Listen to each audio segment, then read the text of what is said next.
pot di jalwa yerum jengyal war ni yechu jalar na ten jamu jiri de kuiche ngajungni ta ka pus kwan yal edungen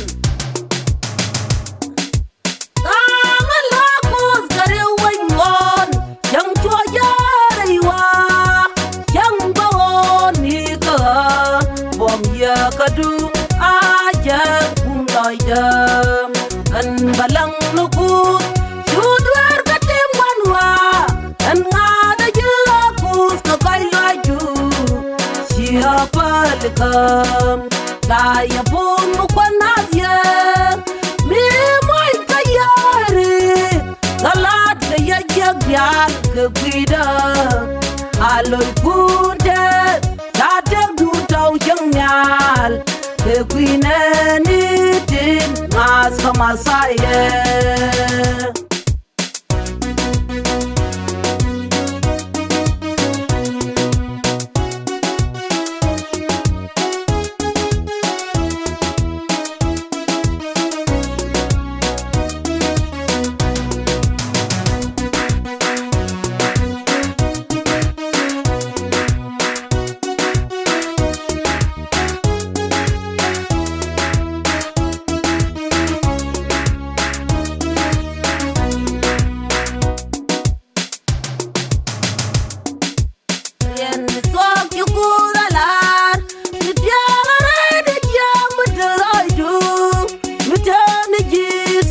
Zrailo aju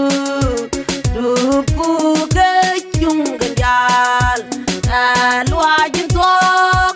naten wailu jaga put kewo bike kubwi reisan dial amalakus gare wangon yang cuaja reiwa kadu aja bungai jam an balang nukut sudwar katim wanwa an ngada jelakus kakai laju siapa lekam kaya pun mukwan nazya mi moi kayari galat kaya jagyal kebida aloy kunte tatem du tau jengyal ke kuineni tin mas kamasaye inogdu dana koi luaju me kamarare mot ke wo paladulan syang rewa tegda eme lara jengwanwa en wo batewi mon tegda eme edung du paingwanwa amalakus gare wangon yang cuaja reiwa yang bawon ika bom ya kadu aja bungai jam an balang nukut sudwar katim wanwa an ngada jelakus kakai laju siapa lekam kaya pun mukwan nazya mi moi kayari galat kaya jagyal kebida aloy kunte tatem du tau jengyal ke kuineni tin mas kamasaye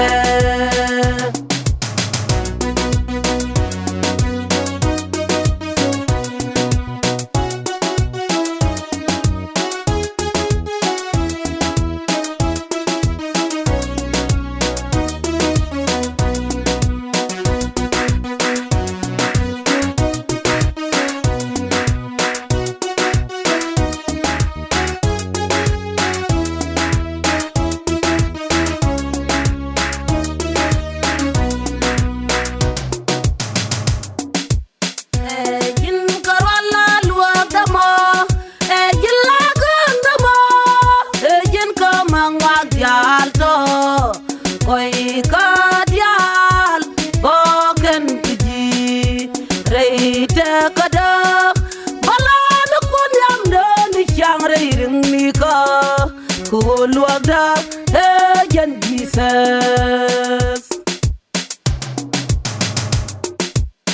angan la kus kare waymon yang chua jarewa yang bangon nika bom ya kadu aja kumloida an balang nukut judwar katem wanwa an ngada jelakus ka kai loidu siapa lekam saya pun bukan nazia mi mai kayare kalat kaya jagyal ke kuida aloi kunte satek du tau changnyal ke kuina nitin ngas kamasaye changrai go ya kwat misal par changnyal ichi jumben ga kon be kon ye kewani tin sel ga kon warni ya shu jalar kon wa changnyal bani yawi mon aramo loramo kiye muyar lore rimbi kun kan baya banang changnyal angan lakus kare waymon yang chua jarewa yang bangon nika bom ya kadu aja kumloida an balang nukut judwar katem wanwa an ngada jelakus ka kai loidu siapa lekam saya pun bukan nazia mi mai kayare galat kaya jagyal ke kuida aloi kunte satek du tau changnyal ke kuina nitin mas kamasaye